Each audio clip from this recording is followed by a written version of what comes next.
how's it going?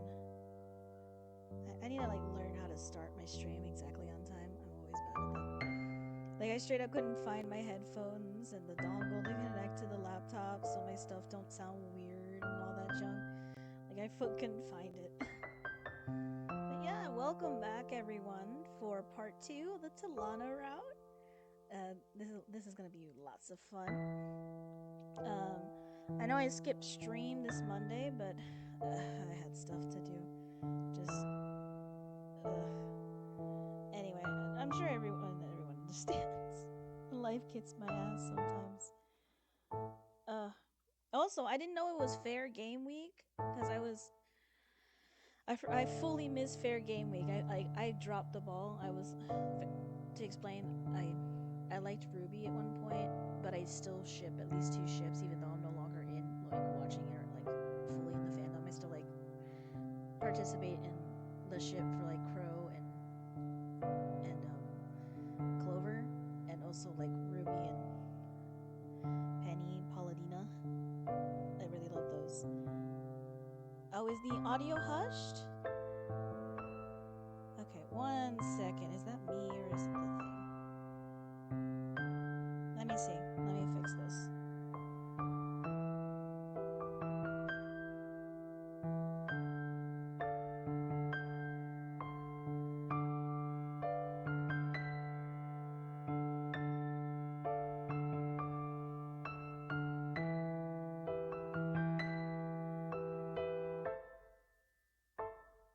Okay, 1 second.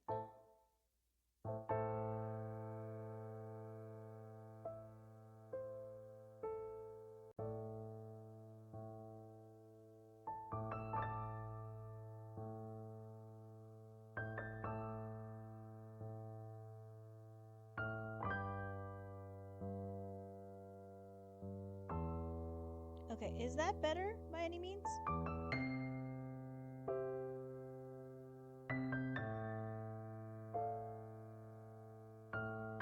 Because I was like, maybe the wire's loose. Is the wire loose or is it my headphones? A smidge. Okay, let me see.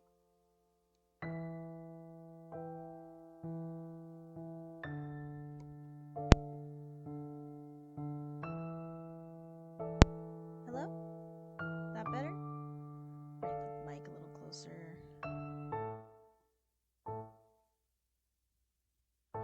Okay, is that better?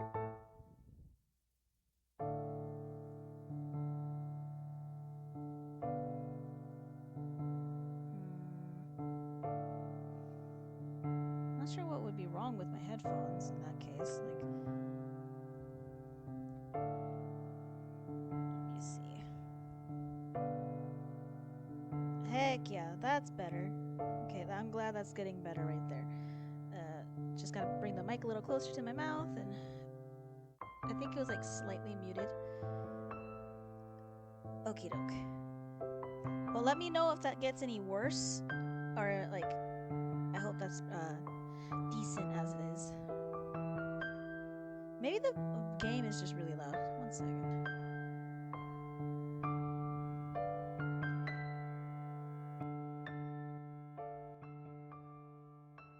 Okay, I lowered it on the stream.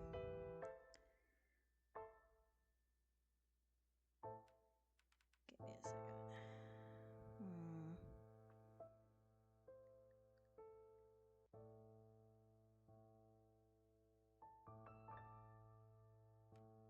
Alright, does that help at all? Ah, wonderful. That's wonderful. Okay, yeah, it was just the audio. Probably just drowning me out. Lovely. I'm glad that works out now. Heck yeah, thank you for letting me know. Okay, so wait, why did I put start instead of load? I suck. Wait. Yes, let's do that. Nope, wrong load. Wrong load. let me get out of here. Wrong one. Exit, exit, exit. There we go. I'm just a mess. Okay. No, don't overwrite the save.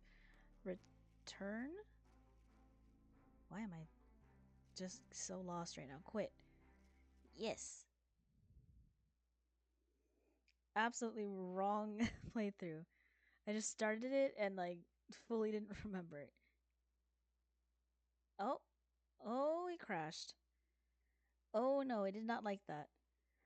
Okay, technical difficulties, guys. One moment. Uh, I'll be right back.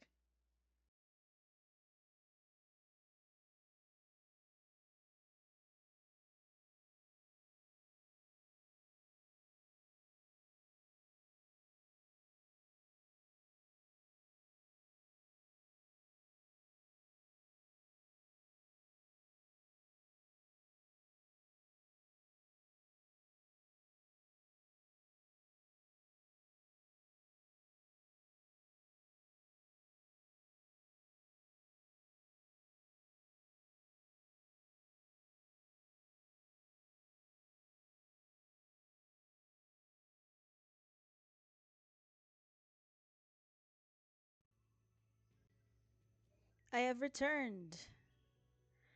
Uh, things are fine now. I just got lost. Alrighty. So last time we left off, I was in the middle of a decision with Talanah as we encountered some glint hawks. Alrighty. Let me like look at what the history says because I don't remember what the context was before that. Let's see.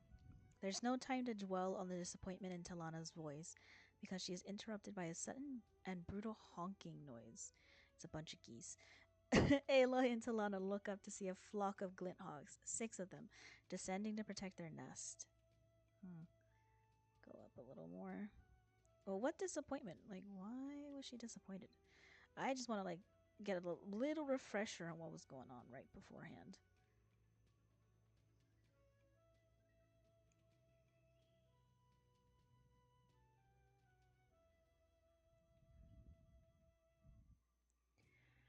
Oh, yeah, okay, so yeah, Aaron was traveling to Meridian to give focuses to everyone, but he missed Talanah. And Talanah's like, oh, I could have had a focus and I could have talked to you. Okay, so I understand what the context is. But then there's a bunch of glint hogs descending upon us.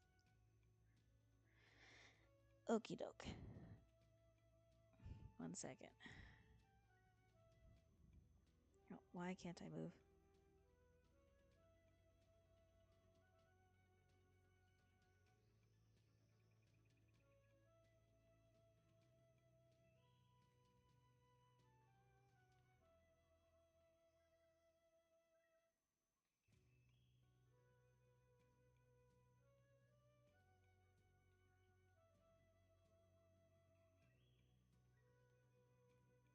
Okay, sorry. For some reason, it wasn't moving again. I think my laptop's being a butt at the moment. Just being mean to me. Alrighty. Okay, that is frustrating because Glint Hogs interrupted my whole conversation with Talanah. How dare you? Just like old times. Reminds me of Lone Light. Want to hold my hand this time? Aloy is flirting the right thing to do right now. I didn't know that. You know what? No, I knew what I was doing. I knew that was a little flirtatious.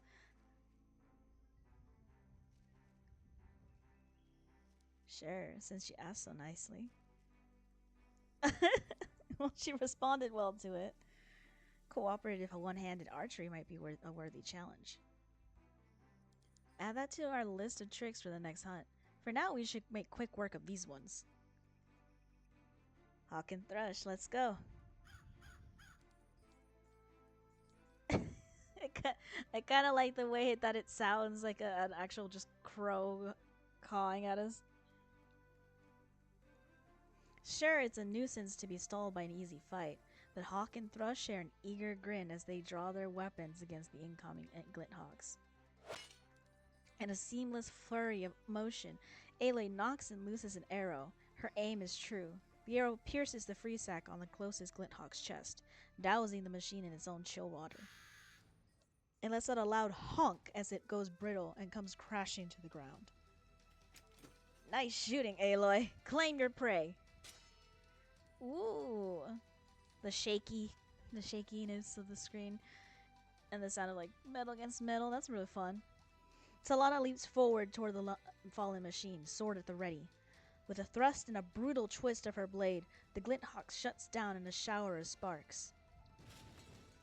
Team effort! 5 more to go.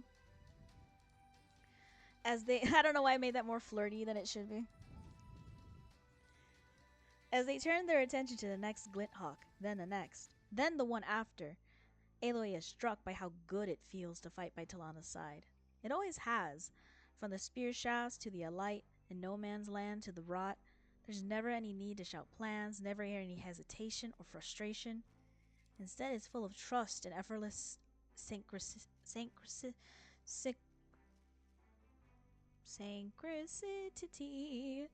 I can't pronounce words, but it's fine.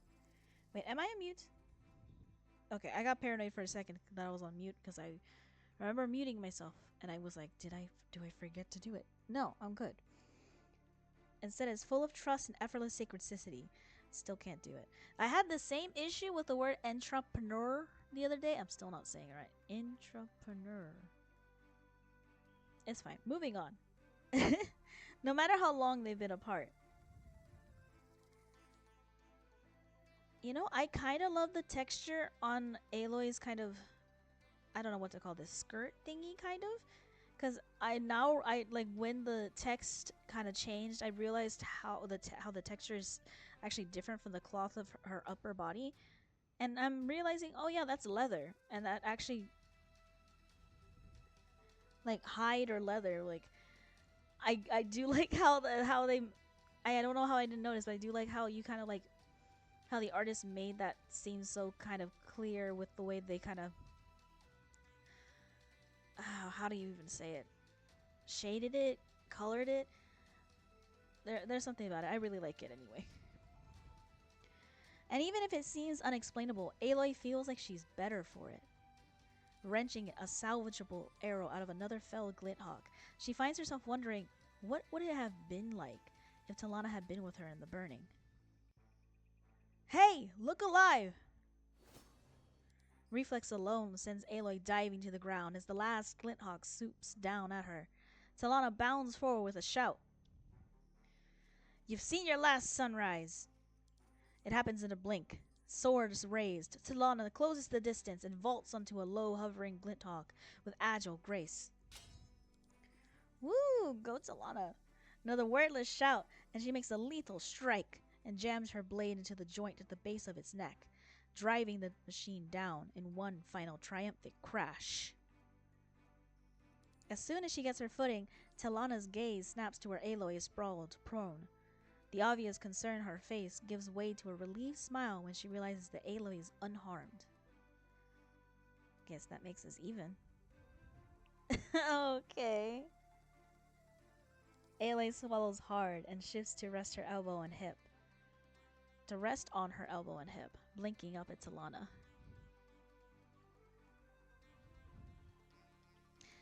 Yeah, thanks. I got distracted, sorry. No apologies. I'm happy to have your back, especially when you're getting your ass kicked. Come on. Ooh. She puts her weapons away and smiling so warmly that Aloy can feel it, holds her hand out in invitation. For an instant, Aloy balks at the offering. She's fine. Be easy to get up on her own. She doesn't need the help. But she finds herself reaching for Talanah's hand regardless. Can't deny that magnetic pull. The flirting is palpable. Oh, I love this.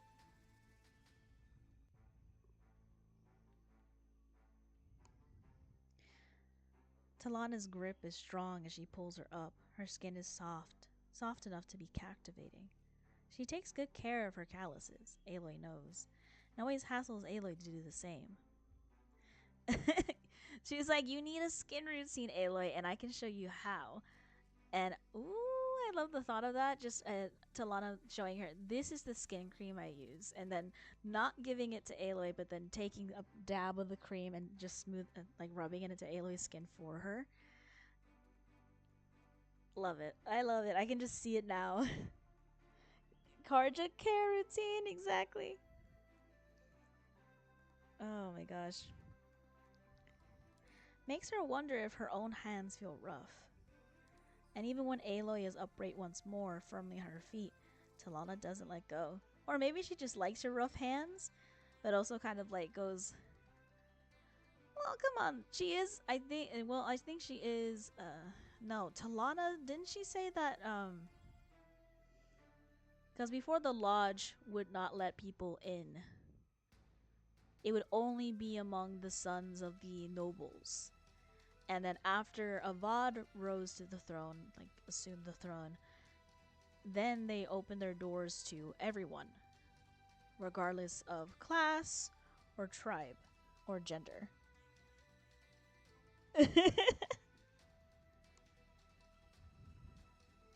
So she is a Karja noble, I think, because she was part of it.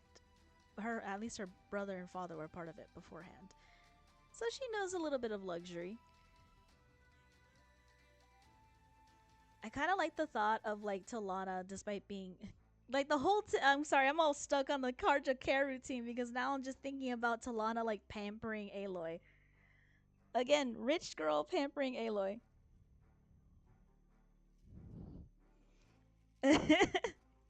It's like, let me take you to the spa, Aloy. I'll just show you all the finer things in life.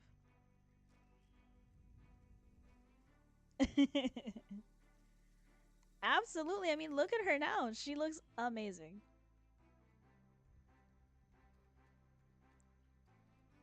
Neither does Aloy. Are you alright?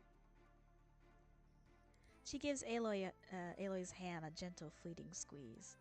The pressure comes and goes like a single heartbeat, so slight that Aloy only notices it because her awareness is riveted by the contact. Everything else feels muted, hazy. She hears herself answer as if from a distance. Good, I'm good.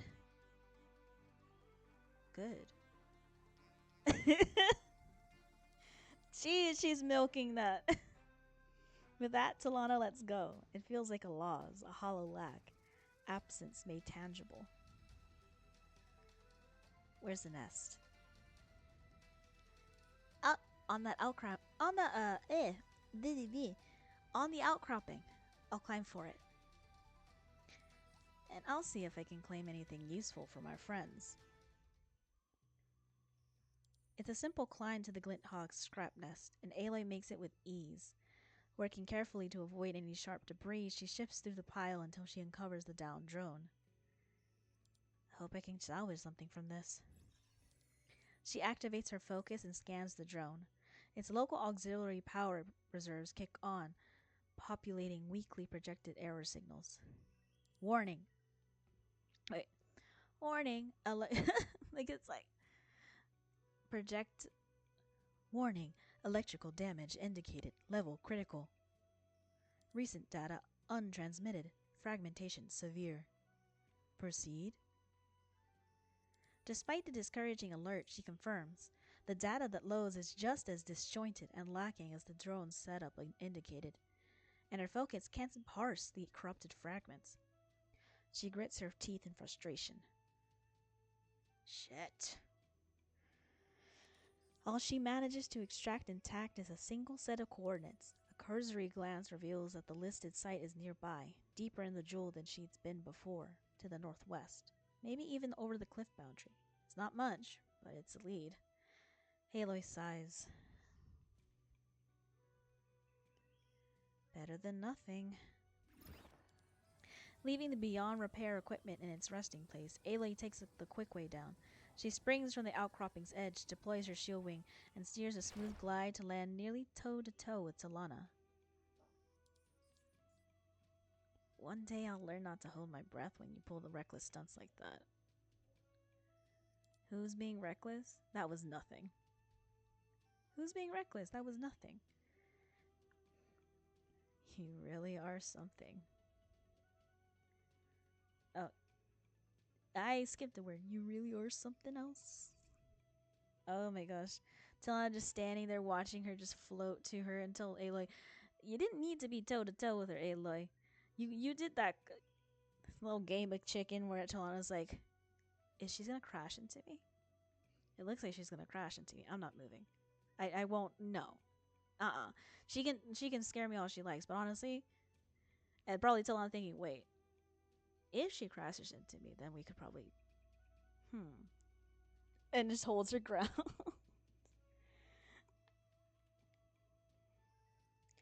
What did the machine tell you? Not much. The lightning damaged it pretty badly. I was able to pull a location from its last reading, though. I think it's worth checking out. Without tracks, it's all we have. Go ahead and lead the way. I'll follow. They head off in the direction of the coordinates. The quiet that settles between them isn't tense? Not exactly. It's still companionable, still pleasant, but there's a weight to it that there wasn't before.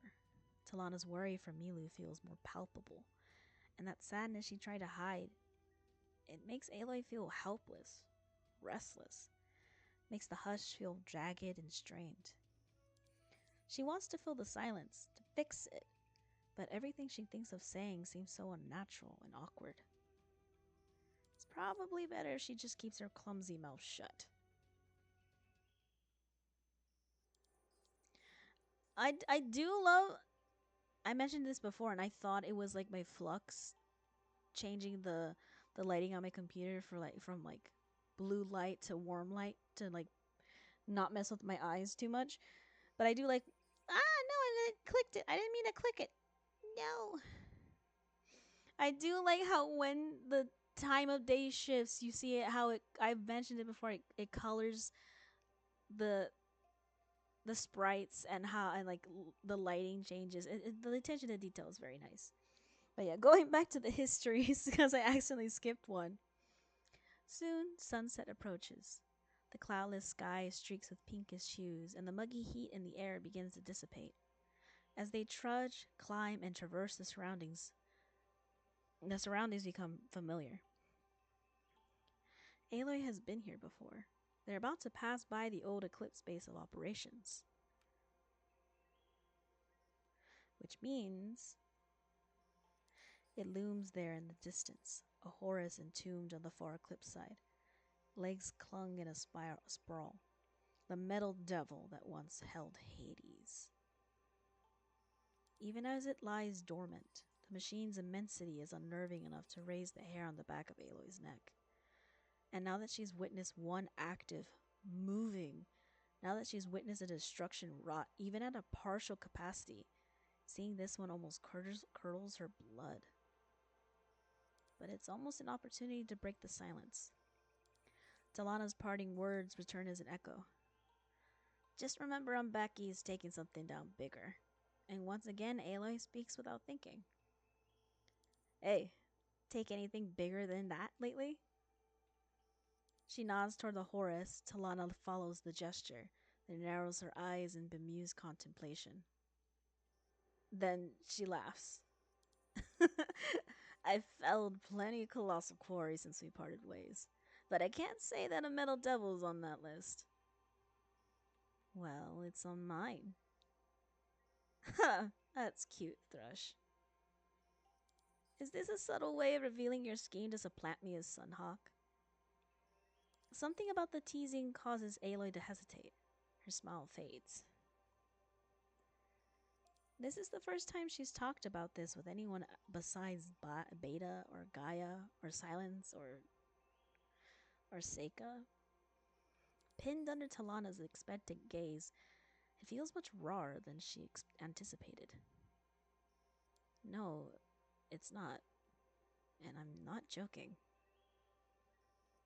I brought one down a couple months ago, far away from here.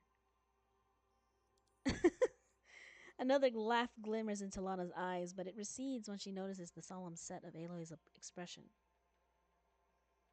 I see. I believe you. I know you wouldn't lie to me, but if anyone could pull off a feat like that, it's you. I'm sorry for laughing. I thought we were playing around.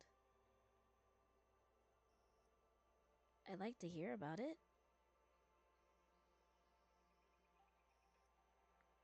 If you're willing to share. Aloy does want to. To tell her is complicated, though in more ways than obvious. How can Aloy even begin to explain everything that transpired in the burning shores when Talanah still barely knows anything of their greater mission at all? Not like Aloy doesn't feel more than a little bit guilty for that. Hiding her fists and clenching them tight, she pieces together a halting explanation that she hopes Talanah will understand. I was investigating an isolated land off the coast of the Forbidden West. A man there, uh, he was able to use Old One's technology, like me, but with a lot more access. He needed to use a Metal Devil's power for something, and using it would have killed a lot of people. When he managed to get one partially activated, there was no choice but to fight. I was terrified. You have no idea, Talanah. We did it, and now I really, really hope I never have to do it again. By the sun, that's quite a tale. Both incredible and chilling. I'm glad you're safe, Aloy. And that you weren't alone. I imagine your companions never thought they'd have to fight such a machine when you gathered them at your base. Aloy's stomach plummets as she realizes her slip. Shit. She didn't intend for Seika to be part of this brief explanation. Nothing about that situation is brief. But with Talanah looking at her like that, Aloy finds that she can't be anything but honest. She tries to keep her voice from shaking as she answers.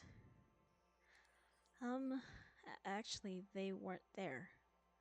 I was with someone I had just met. Someone new. Her name is Seika. She's a warrior from another tribe whose homeland is far, far from here. Maybe you can say far, far away. Very far. Across the ocean. Her group was sailing. I'm sorry. I was about to be like, somebody. Like, no, I can't do Shrek memes. Sorry, I need water. Water is good for you.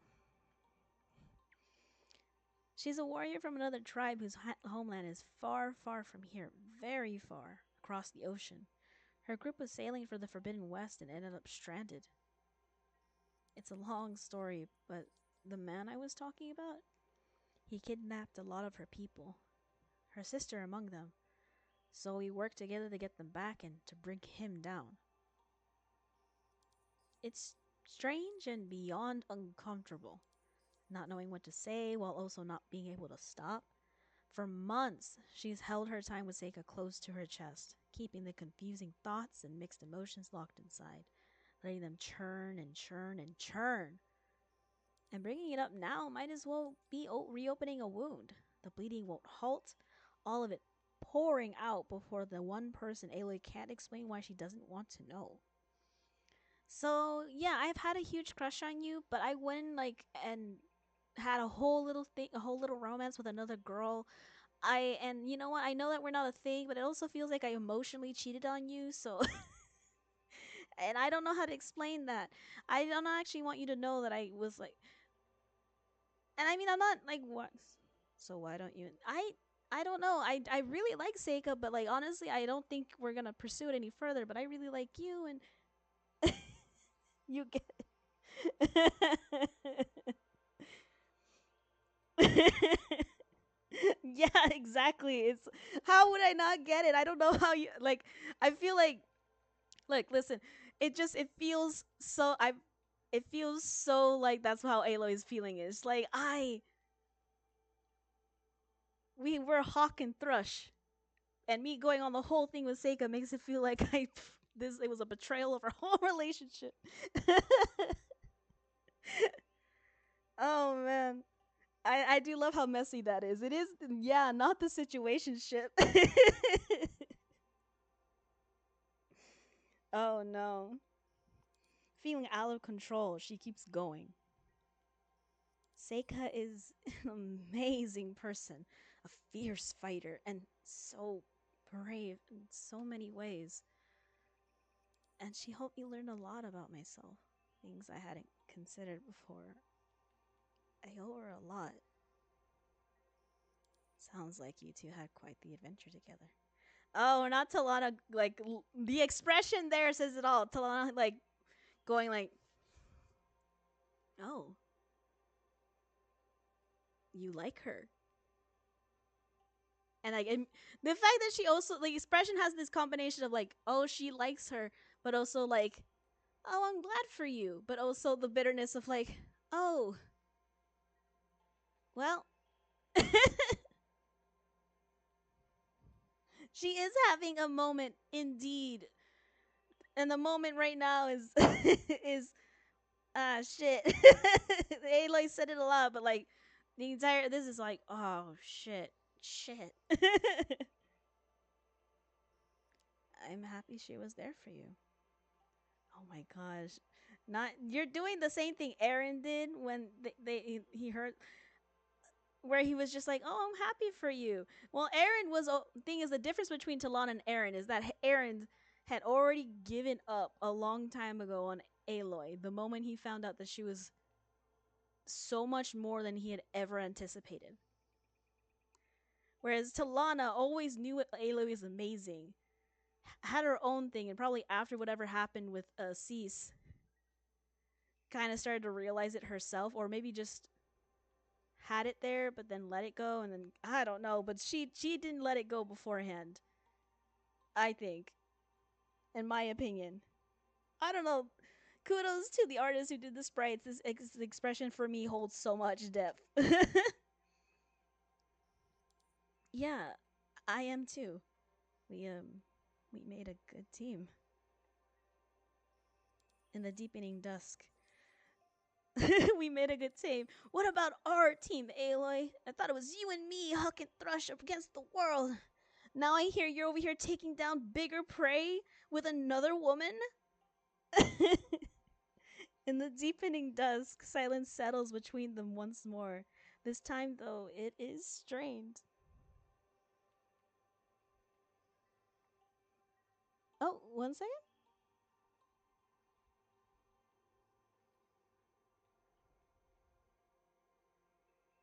Oh, hello! Yeah, no, of course. It's been a lot of fun playing the game, a lot of fun just enjoying all of it. So honestly, thank you for making it and all your efforts for it. Yeah. No, I found it a long time ago. I just never came around to playing it. Absolutely well deserved. Yeah. Well, I hope. Well, I'll still be playing it for. Well, I'm gonna play the whole thing, so I'll still be saying stuff. More than likely, I'll probably even replay it at some point. But again, thank you so much for your efforts. It has been a delight to play.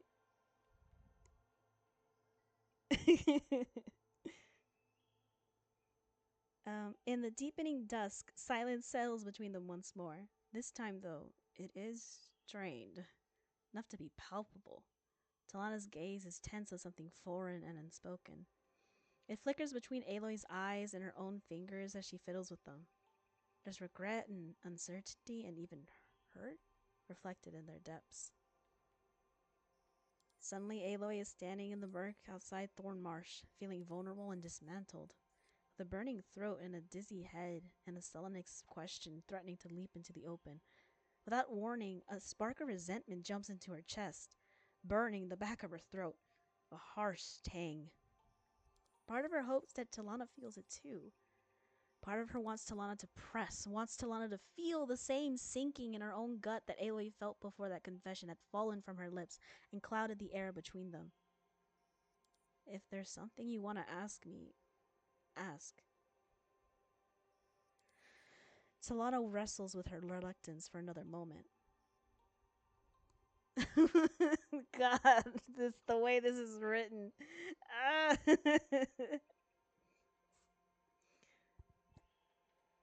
Listen, if I could, I'd be kicking my feet right now. I'm sitting in a way that I can to keep my laptop balanced on my knees because I decided to stream in my living room, and I need to do something. I need to punch something. I need to punch something right now. Give me a pillow. Oh my gosh! Ah, it's kind of the same feeling that you get when you're like in a crowded public place or or somewhere where you can't make a lot of noise and can't scream. Honestly, yeah, a similar feeling. I'm just like, ah. Okay, okay. Uh, peace, calm thyself. Talanah, it sounds like. Do you have feelings for her?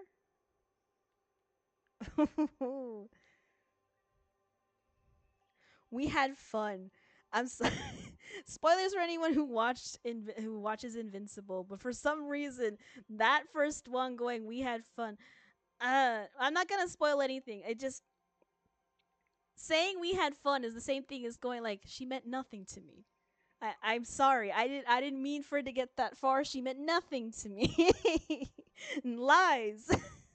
I mean, you did have fun, but honestly, it feels dismissive. Never mind. Oso is just being a coward, and you're not a coward, Aloy. No one can see this, but I just literally just pointed at my screen. Like, kind of hurt my finger.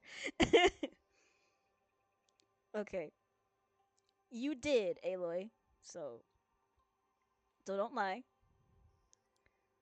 I really liked her. Yeah, a lot. But after I left, I realized that it wasn't ever meant to become something more. And I'm okay with that. Since then, it's given me a lot to think about. You know, otherwise. Listen, I've been thinking about kissing other people, okay? I mean, not like other specific people, but I've been wondering what it'd be like to have lips again. If that sounds wrong. I don't mean lips. I'm turning her into like a rambling stereotype. Otherwise, Talon's like, otherwise? And imagines Aloy kissing her pillow at night for practice.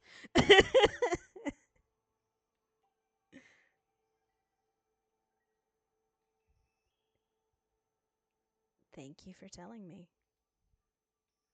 For what it's worth, I understand what you mean. All of it. Oh, blushy, blushy. After Talanah's low voiced addition. Low voiced? Was that low voiced enough? I need director's notes. There's a loaded moment in which neither speaks. This feels like the moment in a fan fiction where suddenly there's like a lot of tension where the two realize, huh, we're like we're alone and we definitely could kiss right now. And they're not gonna kiss right now, but this feels like the moment where something's gonna happen and something interrupts them, or that they they really did take the long way around for this. Aloy is still no better at parsing out the nuance of these feelings than she was 3 months ago. Regardless of that, her cheeks ignite and her heart buzzes in her chest. Meanwhile, Milu hanging from a cliff going, "Help! Somebody! Where is everyone? I need help!" And then suddenly going, "Wait, my Talanah senses are tingling. Is she flirting with someone?" That's like not just a hard cut. mm. There was no straightforward declaration of sentiment or intent, but there's a depth to the feeling that Aloy can't describe. Why are you thanking me? Because I know how personal it is, how hard it can be to open up and tell someone how you feel. Felt about someone else, not how you feel about them. She's like, oh shit, wait, you might think I still like Assis. But no, actually, her concern is like, I mean, about. I like Aloy. I. Well, about them, maybe too, or not. I meant telling someone who the object of their affections might be uh, uh, by the sun. Aloy blinks, surprised. It's not like Talanah to get flustered like this, composure shattered over what must have been a slip of the tongue. And while the dusk time's shadows darken around them, Talanah's cheeks are redder than Aloy has ever seen them. Yeah, someone go help that child. Right? They're supposed to be doing that. They stopped to have this entire conversation. Priorities, ladies. I mean, I'm enjoying it. But priorities.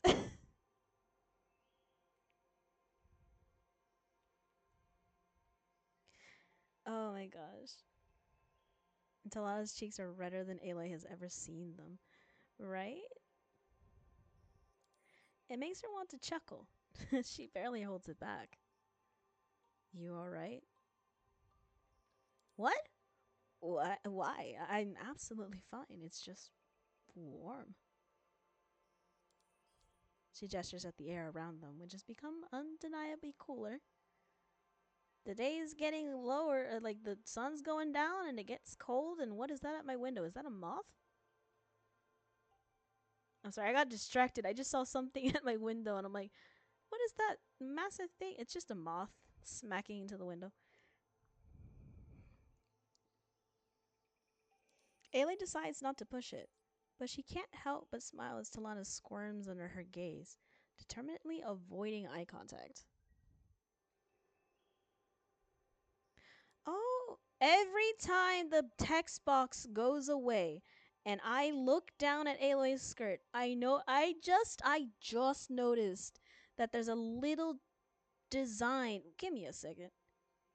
There's like a little I don't know what to do to get like a like I just saw that there's like a little like not like embroidery or embellishment, but I see like there's cuts into Aloy's skirt at the very end of it around here that have some sort of design, and I'm like, wait a minute, that looks kind of cool. I want to look at it more. Oh, I won't be fast enough to screenshot that because then I have to get out of the game and do other stuff. I don't even know how to do that. Yeah, you do look a little flushed. Speak for yourself. You're redder than a kestrel's feathers. It's just warm. Should we keep moving? This, thank you. I couldn't find the word for it. The stitching is absolutely beautiful. And it is actually a great detail. And I did not notice because the text box keeps covering it. And every time it goes away is when I started noticing it. Ailey being snarky at Talanah. Teasing is just their love language. After you. It's dark! This deep in the jungle, nightfall comes quicker than a slitherfang strike. Aloy and Talanah only manage to cover a bit more ground before traversal by foot becomes too dangerous to justify. Get a charger and have her hang on to you. Wait, don't you already have your I was about to say Sunhawk. That's not the name of the thing. Skywing. Skywing? Why does Skywing sound sort of like I never read these books, but it sounds sort of like a kind of like one of those warrior cat names. If that's if that means anything, I've seen some of the warrior cat names. I've never read the warrior cat books, but for some reason, Skywing makes me think of like some like cat that's very, very agile.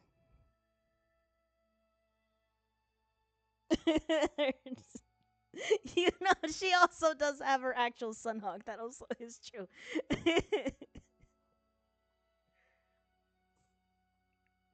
This okay. They da da da. I've read this bit. Go moving on. Ah, Aloy's sunwing is close by. It's a sunwing. Why do I forget the names of these things? Because their literal wings are made out of like solar panels, or like some sort of solar panel technology, but it's cool as fuck.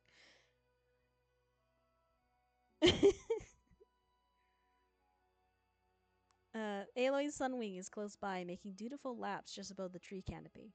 So while flight would be a viable option to press on, it's already been a long day. Exhaustion is stealing in, and for all its endurance so far, Aloy's leg is starting to throb with every step. Sorry, Aloy, that shit's gonna hurt you until old age, and it'll just get worse. You'll be able to predict the weather. Maybe you get some like weird implants or something because you find some like technology that'll make you actually very pinpoint accurate. Who knows? But I know the feeling. I never broke a leg. I just had a birth defect that made my leg and my knee just not form the whole way. But it acts kind of like I had broken it at one point. So it gets cold or if I'm tired, it hurts so bad.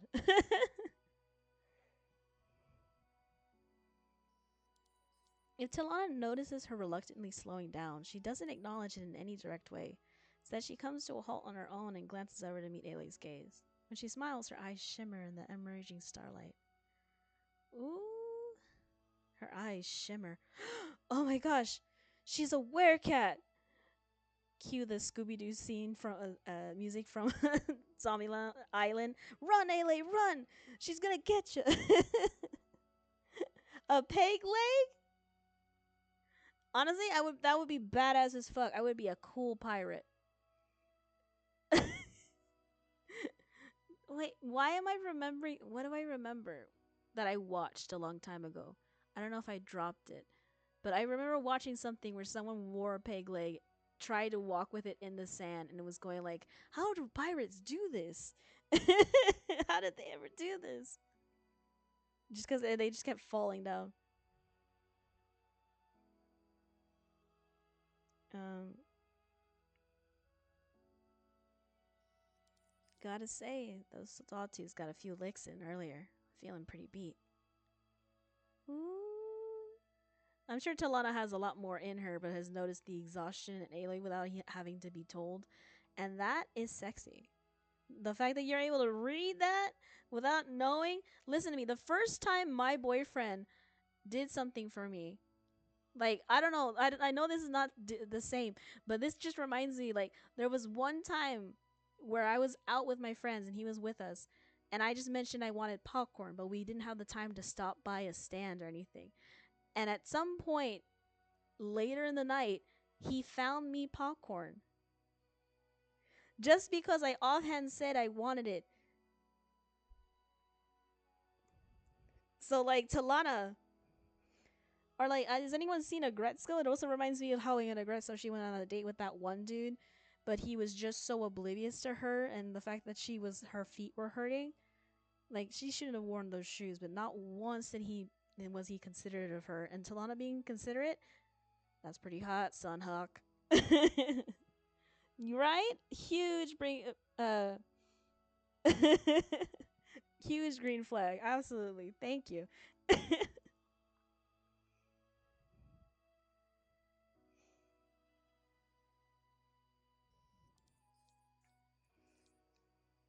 What would you say about making camp for the night? I think we can afford some rest. It'll be better for it in the morning. Aloy's first instinct is to I can't speak.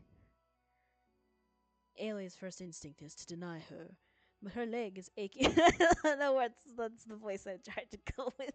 But her leg is aching all the way from ankle to thigh, and she's tired, sweaty, starving. This is the most active she's been in months. And while it's liberating, it's also a hard habit to push back into. You're not you're not 19 anymore, Aloy. Old age is gonna get you. When she's still just 20. Nothing like a snapped bone to teach you the importance of rest. Yes, Aloy. Aloy capitulates with a hesitant nod and grateful that Talanah brought it up first. Because she's awesome. They find a safe shelter without much trouble, settling under a wide cliff overhang, protected from the weather and wandering machines while still having an unobstructed view of the starry sky. Constellation date. Ooh. It doesn't take them long to set up a suitable camp. Aloy gets to work on their small fire where Talanah unfurls their bedrolls beside one another, aligned seam to seam. Oh my gosh. Yeah, because one day she'll get to Elizabeth's age and realize I look like her, but that's not her, it's me. Because the weathering, the scars, the wrinkles will be different.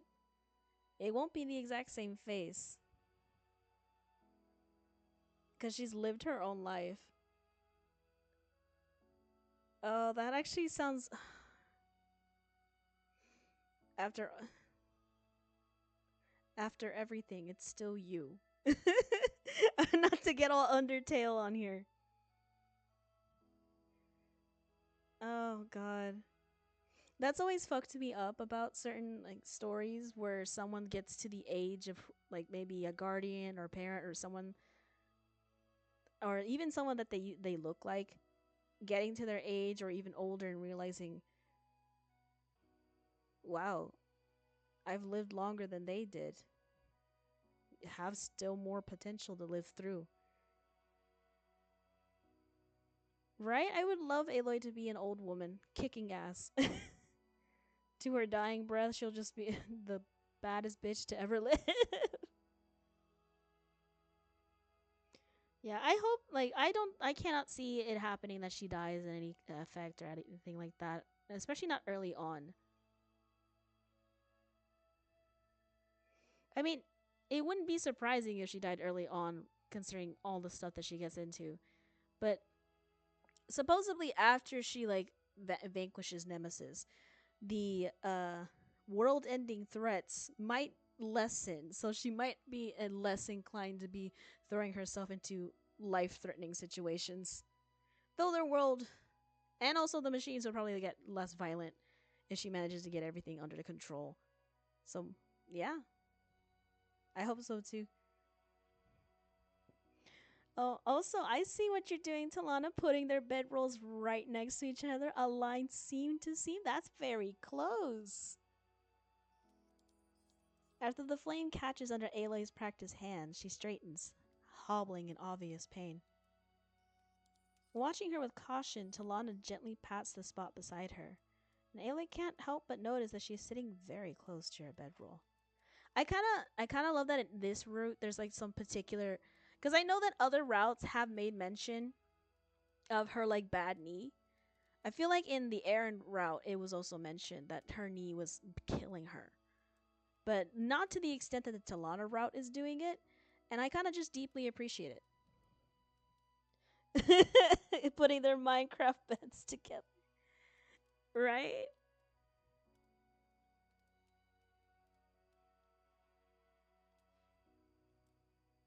Oh my gosh, it's so cute.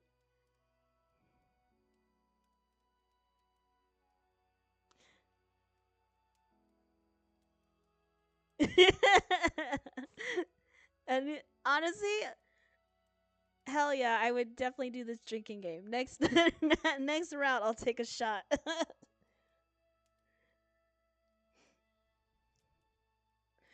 Oh my gosh. Now the errant route didn't do this, but they did sleep in close proximity in the same room. I was actually I honestly thought it was gonna be a one bed situation, but no, it was just a one room situation, which still really like I honestly it was actually better that it was two beds, because honestly just the intimacy of sharing a space together was crazy, just great. Two shots that they wake up in a uncompromising position. Yeah, the Seika route, I would have been a little drunk already because I am a lightweight.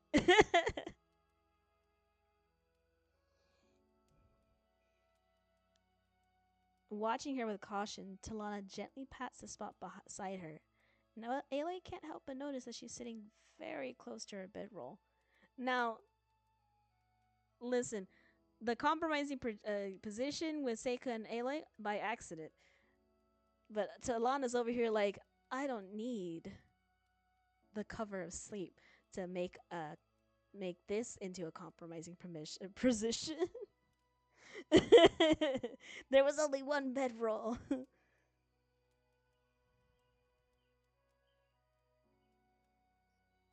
Sit with me. Wait, sit with me. I don't know how to make it more sultry, but stop with the bedroom eyes. You're not even in a bedroom. You're outside, Talanah. Put them away. No, actually, don't put them away. I love it. Aloy takes the invitation, lowering herself slowly, trying not to further reveal the pain she's in. A sharp groan still manages to slip out as she comes to rest, less gracefully than she would have hoped, brushing against Talanah as she slides down. She swallows hard and leaps to explain. I'm okay. Broke it a little while ago and it's finally healed up. Just worn out and sore. I'll be fine by the morning. Hey, it's alright. Don't worry. I'm not appraising you or anything. That must have hurt a lot. Excuse me. What happened? Ooh, it was okay. It was terrifying. Every time I know, what was it? What did they call it? A crack spike? Was that what you had? Ugh, freaking. Or was it like? Or is the thing still unnamed? I can't remember what it was called. It was a crack spike. A crack spike does sound terrifying. I mean, it cracked her leg. I just laughed. That's horrifying. But I honestly, for me, I would have been scared out of my fucking mind. Talanah has a way of comprehending an issue and cutting right to the center of it. But there's no harshness to her scrutiny, nothing demanding or pushy. Instead, it's soft. A gentle light shining into a shadowed space, caring and curious and somehow disarming? Of course, Beta's concern has never been any less than genuine than that. That's not what has made it so difficult to talk about it with her. It's the vulnerability. It's just hard and you're learning. It's the fact that Beta is so suffocatingly close to the situation. She's the one who set Aloy's leg while Aloy screamed in pain, held down like a frightened animal. She's the one who watched Aloy stumble through every setback of healing, and she's the one who is witness to the nightmares she still has. Aloy appreciates it all, but it's hard to speak about things more deeply with someone who's already seen so much of the mess around it. Mm. Oh god, that kind of sucks. Like, Beta's been through all of it, but you can't talk to Beta about it. But I'm sure Beta, to some degree, understands. I want more with Aloy and Beta now.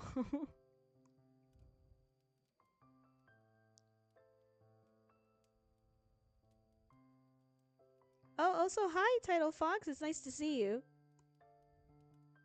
Thanks for joining the stream. I didn't realize that was you because I was at first, so sorry. Yeah, you gotta respect that. It's really nice. Because, God knows Aloy isn't ready for some things. She's gotta reach them on her own terms a lot of the time. I mean, a little pushing does help though, considering what Varl's role in like the second game. She did need a little bit of a kick in the ass. This though, it feels safe here in the firelight dark with Talanah, stolen away from everyone and everything else. Aloy doesn't mind Talanah's eyes on her. I haven't really talked about it yet with anyone. You don't have to. I understand if it's too much. No, it's... I think it might help. Ugh, sorry, I'm bad at this. It's alright, Aloy. Take your time. I'm listening if you want me to. Heart pounding, Aloy pushes through the dizzying anxiety and tries to ignore the tremble in her own voice. A little over 2 months ago, I was exploring an underwater ruin far away from here. Da-na-na. Not the underwater temple. I found what I needed, but I guess I lingered too long in the wrong game. Sorry. I'm over here making Zelda jokes. It was night when I went diving. The water was so dark, and I was ambushed by this huge machine I'd never seen before. One I hope to never see again. It grabbed me and started pulling me in, like it was going to swallow me whole. By the sun! After part of this ruin fell on it, I managed to get out of its grip and started to swim for my life. Didn't make it far before it caught my ankle and snapped my leg. I shoved my spear into its arm to get free, but I have this mask that lets me breathe underwater. It cracked in the struggle. I started suffocating. Oh, Aloy. I was so afraid. I thought it was going to keep chasing me, or that I would drown, and I'd just die down there without anyone knowing. I didn't want to be alone. And now I can't shake it. Even with every other terrifying thing I've faced, it's never been like this. I don't know how to handle it. Feels like I'm broken. I keep having nightmares, not even just about the machine or the attack, but about being left by myself. That never used to bother me before. I'm so sorry, Aloy. I know what it's like being alone and afraid. Aloy notices her touching the large scar molted over her left flank. Oh, see, I knew that there was gonna be something about the scarring, and I loved how prominent and well like designed it was on her midriff. Oh gosh, well I mean I guess her left flank, but like still you can it's like even visible up to there. Even having that area exposed that way, even in spite of it. The scar Aloy still hasn't asked her about because she's afraid of the answer. How it feels to be hurt and wishing someone who wasn't there was... But that doesn't make you broken. Oh no, I'm getting emotional. I was getting into character for Aloy's thing, but now I'm even more emotional for it.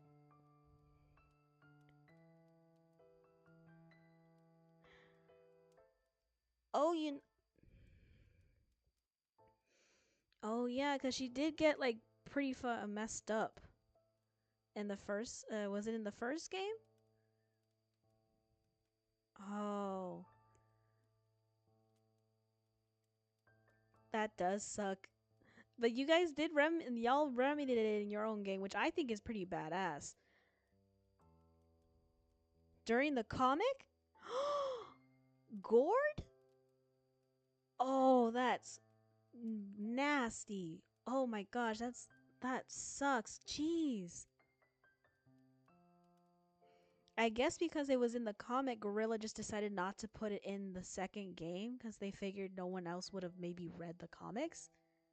But like, now knowing that it's a thing that happened, regardless, having it in Forbidden West would have been really cool.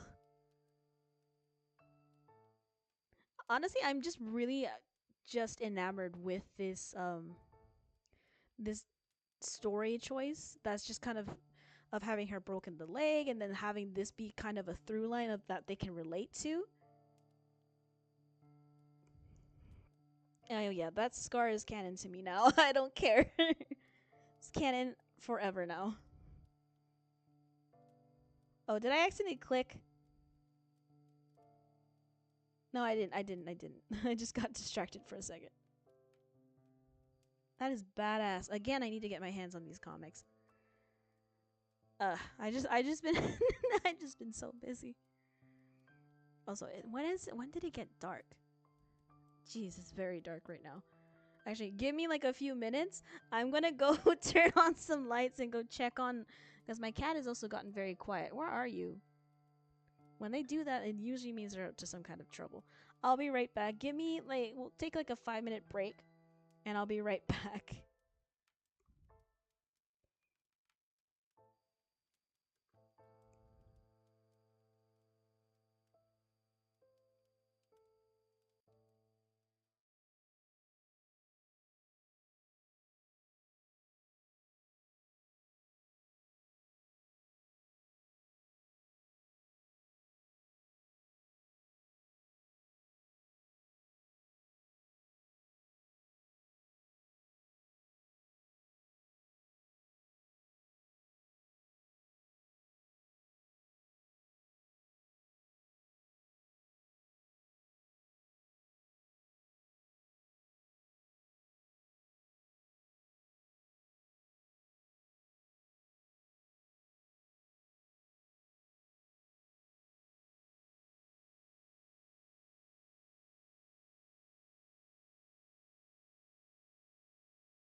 I have returned. My cat didn't do anything. Actually, what? And she actually kind of scared me because I was like looking for her, and then she turned up behind me. She just wanted water. She was fine. I was like, "Hello, hello, lobby? Which lobby? There's a lobby here." Oh my gosh. Oh, that's sweet of you to say. A theater to see a show. Well, I guess because we took an intermission, I suppose. Which like a 5 minute intermission. No, the game crashed. No. Wait, I didn't say where I was at. Okay. Technical difficulties, folks. We'll be right back. 1 second.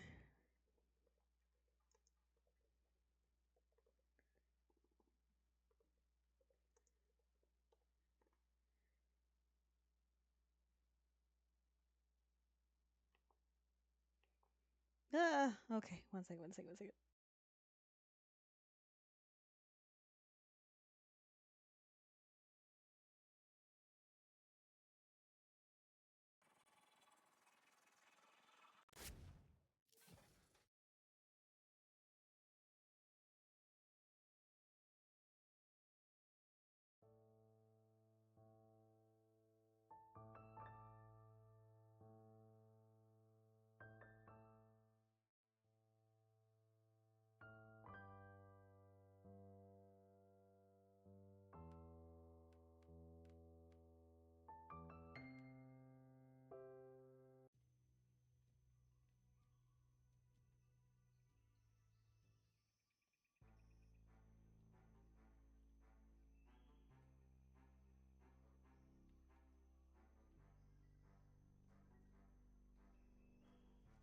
Okay, sorry. I crashed, and also I did forgot that I was muted.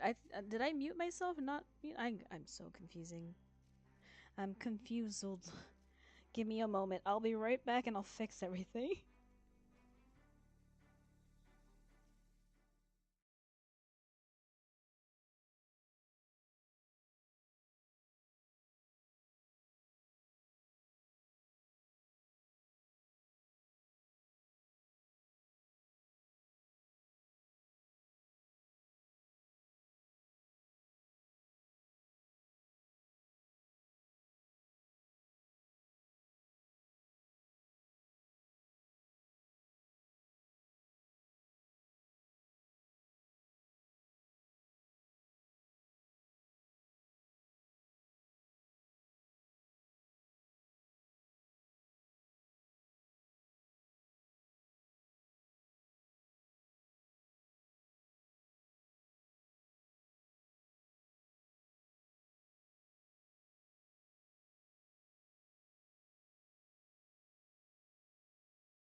Oh, shit.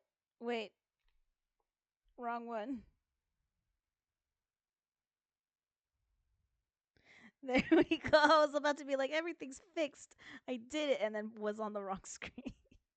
All right, everything's been fixed. Honestly, this should be a lesson to me that I should like quick save every once in a while because if the game crashes this way, I don't have to be trying to skip through everything because for some reason the skip button wouldn't work, and so I had to just be clicking the whole way. No, you're okay. It's I just needed to return the slab and I just still have it sitting there. I'll go do it tomorrow.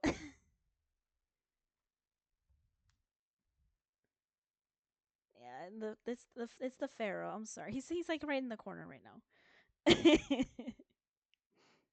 But thank you, title.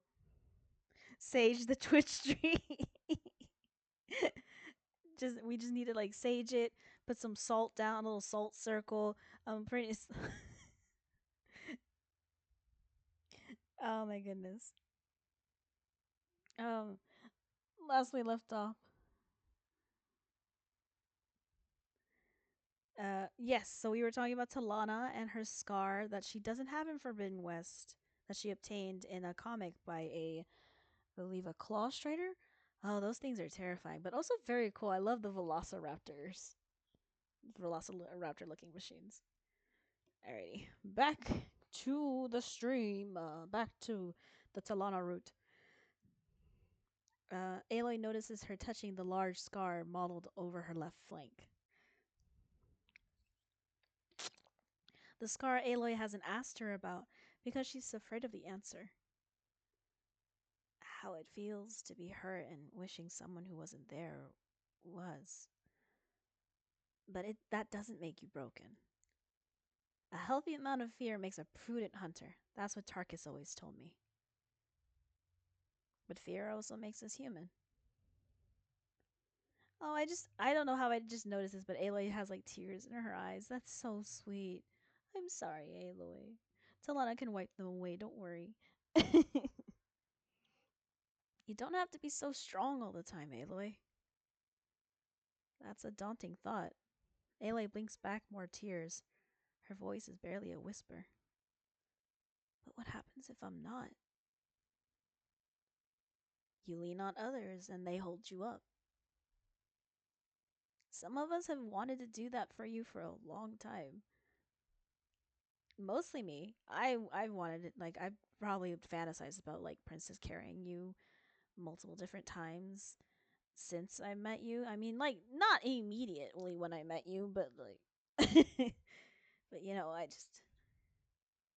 I could probably lift you up. You probably don't, you know. It'd be really easy for me too. Just saying if you ever want like you don't even have to lean. Like I said, I could just pick you up.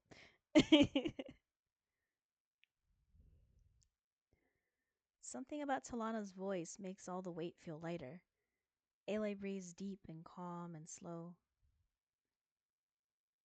Talanah rests a hand on Aloy's thigh. The touch is like a punch to the gut, breathless and low swooping. When she rubs a few idle, reassuring circles. Oh my god, it's happening. Nobody panic. It's fucking happening.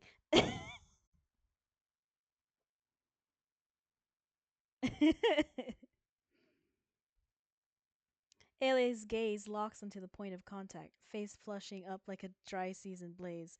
Hard cut to Milu, who is now fighting off a pack of claw striders, screaming into the night as she runs, going, "Where the fuck is Talanah?"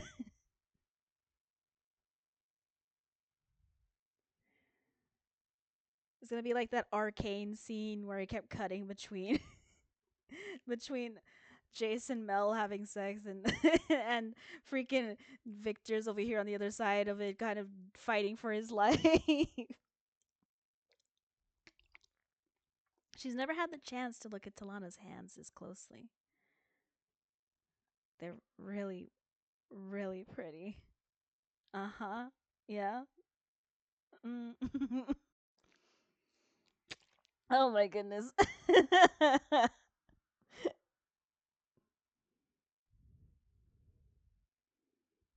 Yes, the arcane scene. Her fingers are long, narrow, lithe. They look delicate, but her skill with a bow suggests how strong they truly are. Where Aloy's nails are rugged and chipped, Talanah's are clean and well shaped. None broken, no grime underneath.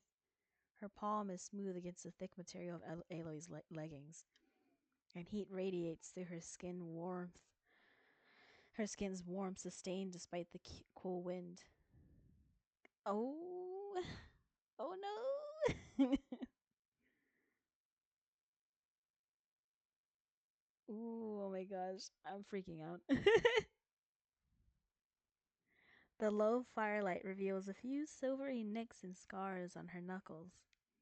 Makes Aloy wonder how many more might be hidden under the rest of her arm. And wonders how many more might be hidden under the rest of her armor. We're gonna get there. No unintentional waking up in the middle of the night. I was right. Talana's like, I'm gonna make this happen. I don't need anything else. Like, I'll back off if you need me to, but I can read a room. And I'm not afraid to make the first move. Oh my gosh. Also, scars underneath her armor, Aloy. She's like, I want to take that off. I'm sorry. Can I help you with? Can I? Those look heavy.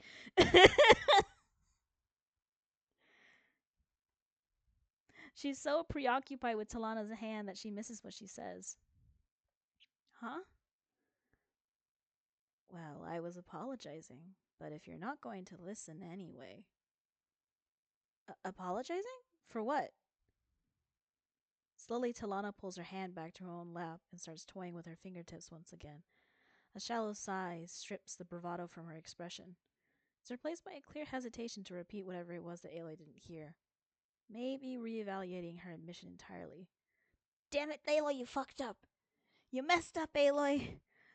Jeez. She was too busy being a freaking disaster lesbian, and now she's disastering it all up.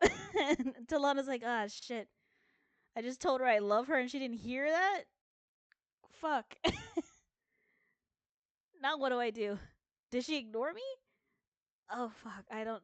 You know what? I felt brave before. I thought I was like hopped off on like just being reassuring and kind. You seem to be reacting great, and now I'm just like,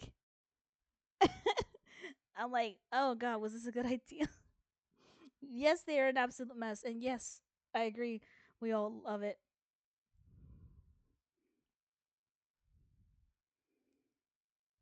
A wave of nervous confusion compels Aloy to push her on. Talanah? I've really missed a lot, haven't I? I wasn't there for you.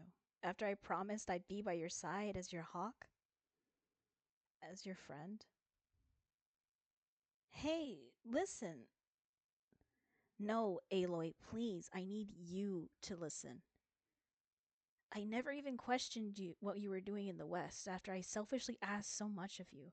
Gave you nothing in return but a flower. A flower. She lets out a bitter laugh. Now you tell me you fought a damned metal devil? And where was I? You had important things to do. The lodge needed you.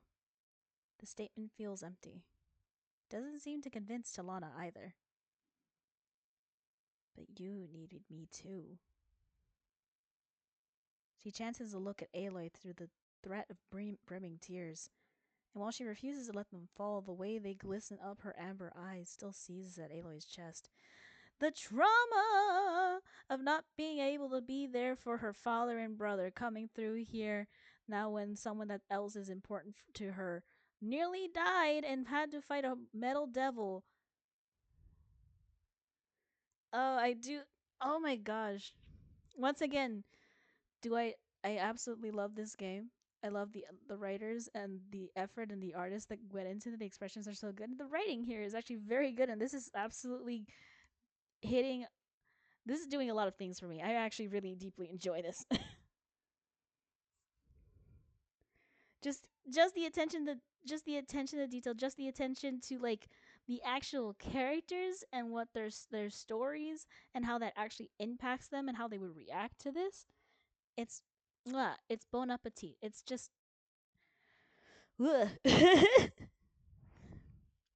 it's amazing. Okay. I need to like move on before I like explode. Part of her wants to offer unconditional comfort. The other part, the other part's just as hurt as Talanah seems. Talanah wasn't there. She left Aloy and the others without a single backwards glance. I've been full of regret since I returned to the Sundom. I haven't been able to stop thinking about how I should have stayed. How I didn't ask, how you didn't ask, how I had no idea how to fix things or reunite with you, and how everything is my fault. And now hearing that Erend was in Meridian and never even stopped by almost feels like it was on purpose. I wouldn't blame him. No, he told me he was visiting Meridian to give focuses to all of our friends. It had to be a mistake, Talanah. A misconnection. Talanah shrugs. Oh.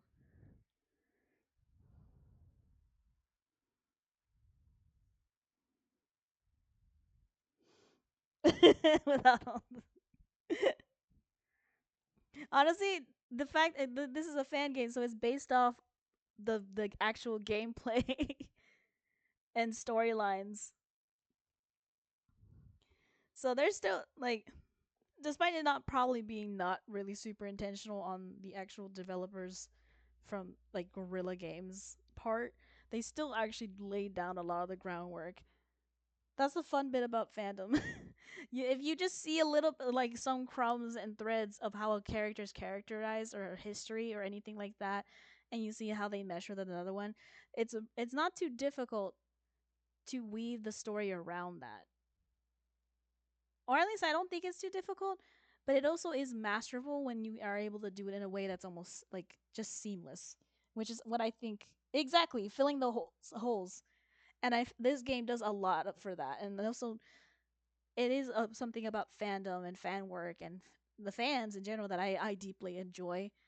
Like ignoring some of the other stuff that can be really horrible. I was watching like a video earlier by why am I blanking on her name? Colby Colby writes on YouTube about the heated rivalry fandom and all the drama there, and I was just like, yeah, holy shit, we absolutely live in the gaps. We live in the in between, the potential, the misconnections, the plot holes, the bits and pieces that kind of like the loose threads. It's all that. Oh, really? Amazing. I still haven't watched the show. I was just curious, and because of that, I think I'm gonna watch the show now. Because at first I didn't want to touch it at all, because I was just like, one, I don't know where to watch it, and two, I'm like, it sounds fun, but I'm gonna wait. But like, oh my gosh, it does seem pretty amazing. All right, continuing on. Talanah shrugs. I can't help but I feel like I've missed everything. Things I should have been there for. When I fought by your side in the battle for Meridian, I thought that was where I would stay. With you. I don't know what I was thinking, running into the West after someone who didn't care whether I was beside him or not. I made you a promise, then I failed to uphold it. And I'm so sorry. Even if you can't forgive me, even if you can forgive me, I don't know if I can forgive myself. Torn, Aloy blinks into the blinks blinks into the fire's bright embers. It hurts deeply to see Talanah so upset. She shouldn't be this hard on herself, especially not with the grace she's always given Aloy for making the same mistake. At the same time, Talanah should have been there. Aloy should have asked, but she still should have been there anyway. It's complicated, messy, frustrating, circular. And beyond that, more than her obvious duty to the Lodge, Aloy is well aware that she was distracted by personal matters. Matters that still sting enough to make Aloy want to lash out. Assis. Why do I keep calling him Assis? I the guy she was in love with was not Assis. Assis was that jackass from the first game. I forget the guy's name that she went chasing after in the Forbidden West. But doesn't matter if I remember his name or not.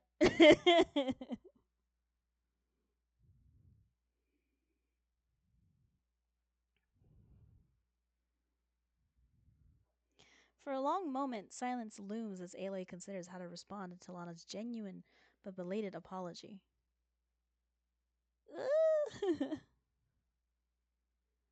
Oh my gosh.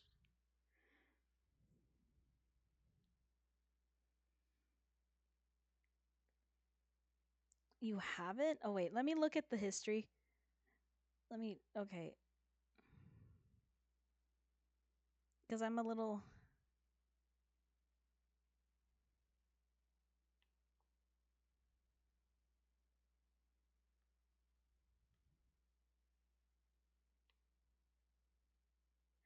Okay, I'll just like rereading it really quick. Oh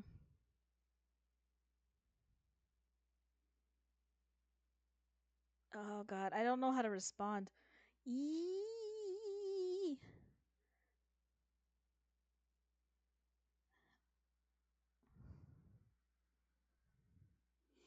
Amadis.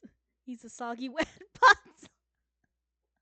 You know, I never heard that one before, but that's actually very good. Amadis. He's a that. I'm a this. I'm a that. He- but mostly a soggy wet Pop Tart. Oh my god. No. Like make a mod for the game and make him into an actual Pop Tart. It's like, did you mod this game? No. Turn slowly to the to the right. Pop Tart. Oh no. Let me see. Let me see. Okay. You're right that you haven't been there. You haven't been there. I understand. Oh, I don't know where to go with this. Well, yeah, she hasn't been there. And also, yeah, Talanah kind of was a bit self-absorbed and not not necessarily like she had her own shit that she was dealing with. But unlike say Aaron and Varl who were like deeply upset that Aloy had left, Talanah was just so embroiled in what was going on with her at that time that she didn't really see Aloy. And but Aloy kind of saw Talanah. Because again, that whole moment when they meet is just another moment going forward to help develop Aloy and her journey to becoming more open and vulnerable and a little more empathetic. You haven't failed. Cough. Oh, so you haven't is you haven't failed. Okay, thank you. Because I wasn't sure what it was like, what the other half is. Just reminds me of like those games where you're like, oh, here are the options. What have you ever seen that one Pro ZD like skit where he's like, oh, I'm gonna just, how are you doing? And he clicks, how are you doing? And it like, and then he goes and punches the guy. He's like, what? Why am I punching him? Like, why am I stealing? Just like you are like, no, but that was a horrible choice. You know what? I'm just gonna save scum right now. I'm a quick save this area. Because if it's like you haven't failed, I love it. Yay! People know what I'm referencing. The comic gives more context. Talanah felt responsible for Amadis being out there. Oh, really? Huh. Again, I must get my hands on these comics. Actually, honestly, after this stream, I think I'll try and find them and read them.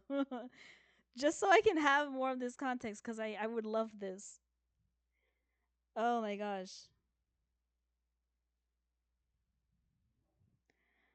I think, well, she hasn't completely failed. Again, Aloy left of her own accord. She was off doing her own thing, and honestly, her whole journey was to try and learn how to accept more help.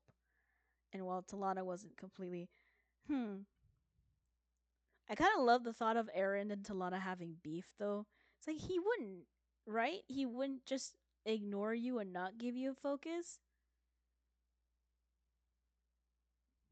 That'd be funny if they had a little bit of beef. All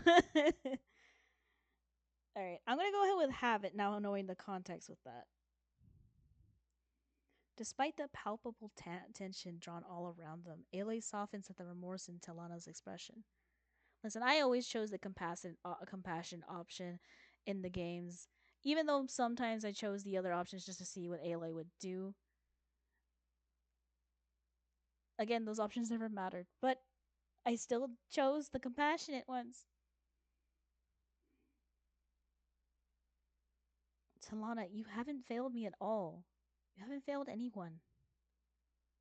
I know I can trust you to have my back, always, no matter how long we've been apart. That hasn't changed at all. I was sad when you left, I'll admit. Afterwards, I found myself thinking about you all the time. But by the time I realized I should have just asked you to stay, it was too late. I guess I was afraid to. There's just so much you didn't know and still don't, which is also my fault. I just. Aloy's fists clench as she forces herself to let go of a delicate, close held truth. Whenever I'm with you, things feel less complicated. Like the world and all the shit it needs from me, everything it needs me to be, can wait. But things are complicated. I'm I'm complicated. And I don't want that to change the way you see me. Or I don't know, feel for me if there's a difference. Nothing you could say or do, nothing you could say or show me would change the way I feel about you. That's a lot easier to claim than it is to uphold. Well, it has for others. And it scares me to think it could happen again, especially with you. I mean, yeah, she went from outcast to savior of Meridian to like being upheld as this huge figure, anointed of the Nora. It has changed a lot. But has it changed a lot with the people who matter to you? Or is she referring to something else? I'm trying to think. I'm racking my brain. I'm racking it. I think I racked it too hard. I can't think. All right. I won't worry about that. Going forward. And it scares me to think it could happen again, especially with you. From the first time we met, you've understood. You've always seen me as me, the version of myself I like and wish I could always be. I don't want to lose that. But I guess I didn't consider how my reluctance would hurt you. I'm sorry for that. I can see now that I was acting selfish. I should have asked you to stay. Talanah's hand rests a hand at Aloy's thigh, drawing her gaze back to her own. Hey now, don't call my favorite thrush selfish. She doesn't deserve that. It sounds like we both made assumptions. I suppose I was afraid too. I didn't really think you wanted me to stick around after all that. Well, after what I put you through. Truly, I was more than a little bit sick of myself at that point, too. It stung, but I understood. I thought maybe giving you space would, I don't know, help things? But regardless, the fact remains I should have fought harder to stay by your side, where I belong. I'm not gonna make that mistake again, if you'll let me prove it. Soft, tentative hope emanates from Talanah's amber eyes. That was a lot to put on you right now. With all of that said, I have to ask, is there a way we can fix this? Together? I can think of one. Ailey opens the pouch at her belt. And I'm so sorry. Do you want to drop acid right now? I shouldn't have thought that right now. I was like, Ailey opens the pouch at her belt and like pulls out, and for some reason I'm like, do you want to drop acid?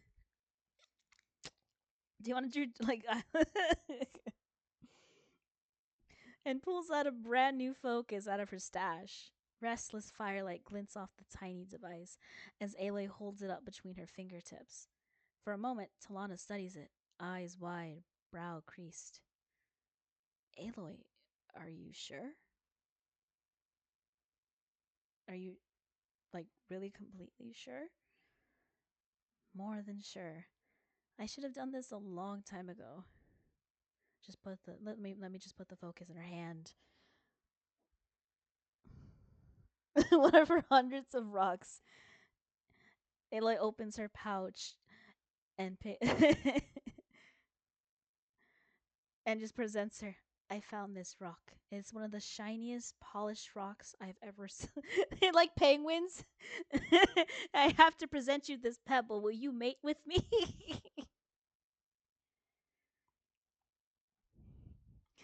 Oh no.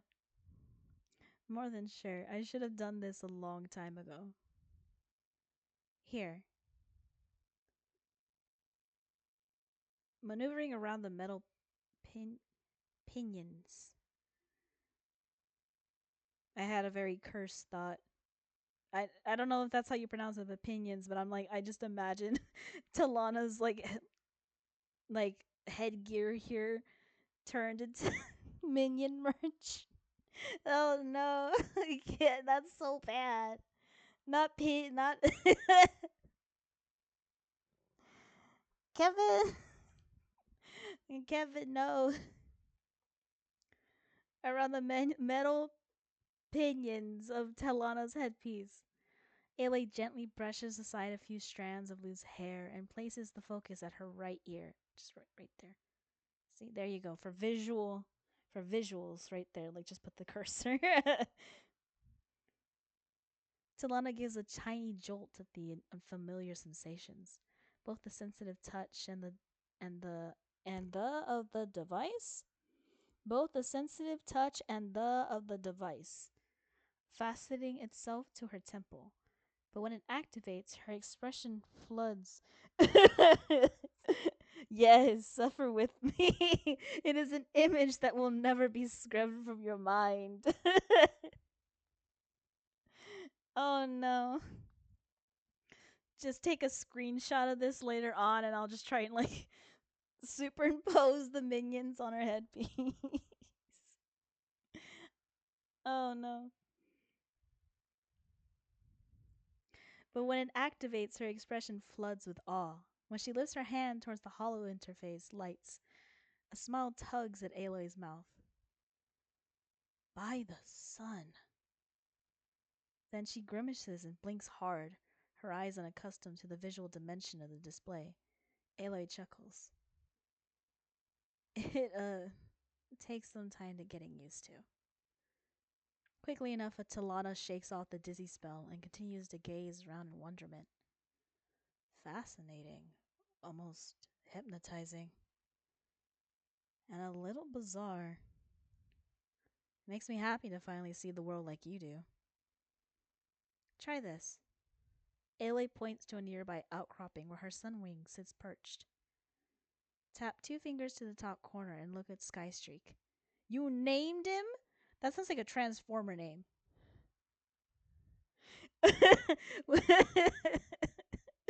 Honestly, I just typos are normal and I respect them, which is why I did not point it out.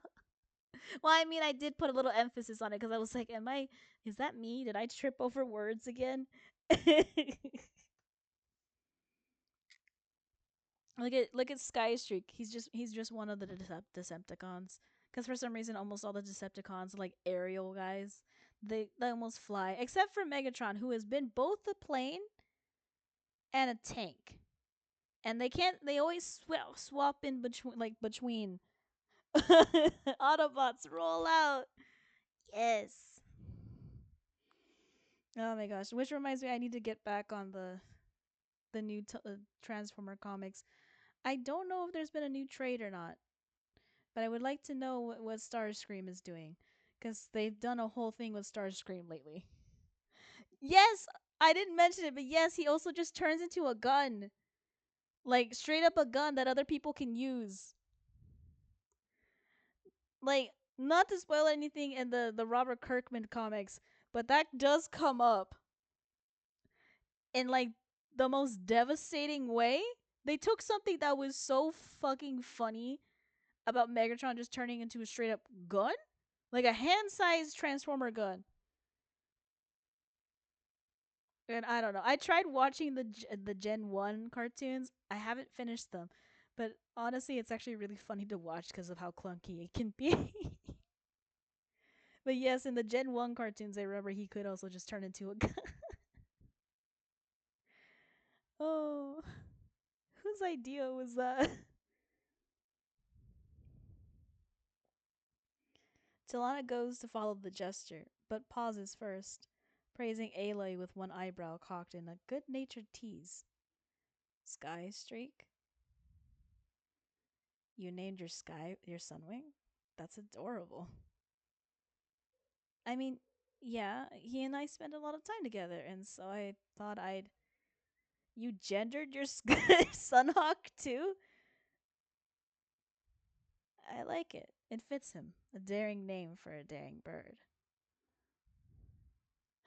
The movie, the or if you're talking about the Transformers One movie, it is. It is so.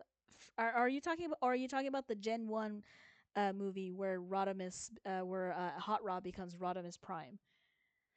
Because the transform that first Transformers movie, for some reason they kill off so many Transformers in it, which I'm like, they did this. That's crazy. But also Transformers 1 is also a very good Transformers movie, and I deeply enjoy it. And they did it so bad by not promoting it correctly, because by the time I found out about it, I didn't even realize it had been in theaters and gone. They really, like, there was that one guy who was fully dedicated to promoting it on Twitter.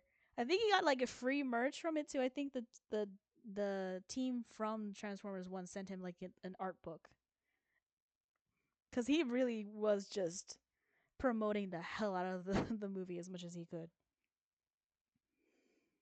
Sorry, I don't know if you can tell, I'm also a Transformers fan. Wah wah. Oh, yes.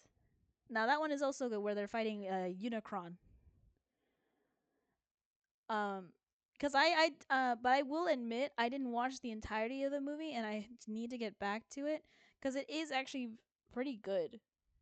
And mostly the main thing people mention about the Gen 1 Transformers is usually that one. Optimus Prime dies, comes back.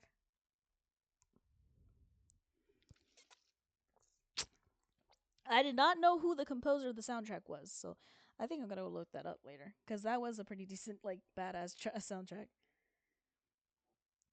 I like it. It fits him. A daring name for a daring bird. Top corner, you said? She's getting the hang of it fast. Without waiting for more instruction, Talanah scans the idle sunwing. Barely a heartbeat passes before her face breaks with a thrilled grin. I can't believe this. The way it tags the components. I can even see his flight path. Is this the part where you call me a cheater and kick me out of the lodge? Hey, if you've been cheating, it's only ever worked in my favor. A good hunter uses every tool at her disposal. Truly, Aloy, this is incredible. I mean, I knew it had to be useful, but I never could have imagined anything like this. These dancing lights, this certainty. It's hard for Aloy to ignore the way her heart swells at Talanah's giddy enthusiasm. This is just the beginning of what a focus can do on the hunt. I could show you more when we hit the trail again tomorrow. Talanah barely hears the promise through her own eagerness. Just consider how much a rookie hunter could learn with one of these at their disposal and a strong mentor by their side. Not just the best way to defeat a machine, but how they work, how to respect their power, how to protect civilians while staying safe and reducing overall harm. This, by the sun, this could be a cornerstone of my dream for the lodge. She catches herself rambling and blushes. Sorry. Don't mind me getting carried away.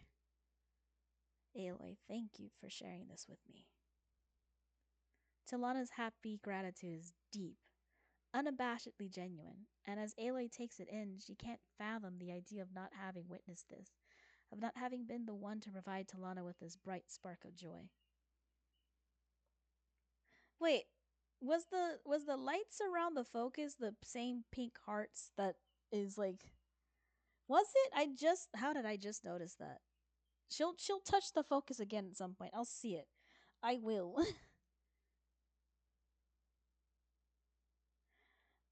Seeing Talanah with a focus feels right. A wave of gentle emotion washes over her, warm sense of completeness, long overdue. She's glad Aaron and Talanah missed one another in Meridian. But too soon the contentment gives way to a buzzing sense of dread in the pit of her stomach. This is it. This is when things start to shift. Offering up a focus is about more than just hunting technique, even if Talanah would be satisfied with that. If Aloy is going to do this, she needs to do it all the way. All the way, you say? No, I'm being dumb. Actually, there's more I can share with you right now.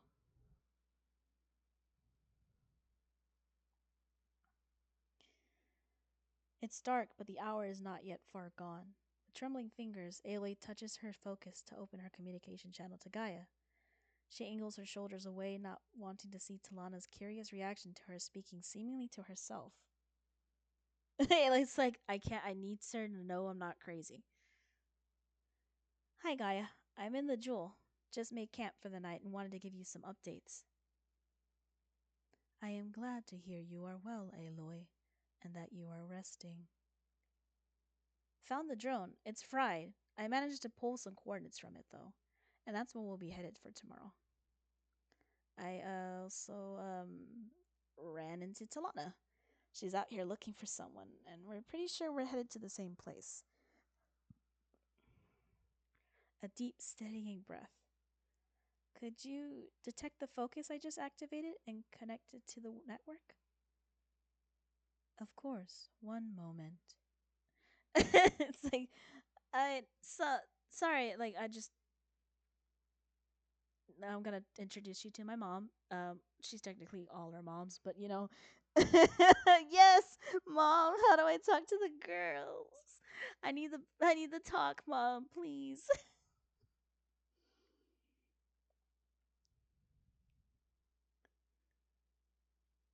A half a second later, Aloy's focus chimes to indicate the initiation of a new comm group. Talanah must hear it too, because she jumps in surprise. I have patched a new focus into the RCC Communications Hub, and am currently updating archive permissions. Hello, Talanah. Talanah all but gapes at Aloy, completely at a loss. Aloy gives her a reassuring nod, beckoning for her to say something. Oh my gosh, that's so fun! Talk to her about quaternary extinction event. It worked for me. Oh my goodness. Um, hello? Talanah, meet Gaia. We're gonna have you get better acquainted soon. It is good to finally speak with you. Aloy has shared many stories of your adventures. Though clearly still confused, Talanah smiles. Has she now? I mean, yeah, of course, she knows who you are. Archive permissions granted. Is there anything else I can do to assist you at present, Aloy? That's all for now, Gaia. Thanks. I'll check back in tomorrow. It is my pleasure. Rest well, both of you. The connection closes. Talanah's gaze tightens on Aloy. Furrows of uncertainty etched across her forehead. I'm guessing all of that was part of everything else I don't know? Yeah, it is. It's also finally time to change that, even if it frightens her. It's now or never, and there's no turning back. Eee! Alright. So I've hit the next choice. I'm gonna go ahead and save this. Uh right here. Uh so that way we got that all worked out. Because we've already hit the 2-hour mark. And like always, this is where I must end up my stream. Thank you again to everyone for joining. I it's always a delight to stream this game and play this game, and also to have you all kind of just joining me in this experience. It's always so much fun. But yeah, no, thank you. Thank you so much. Again, this wouldn't be at all happening at all if not for you guys. So y'all are awesome.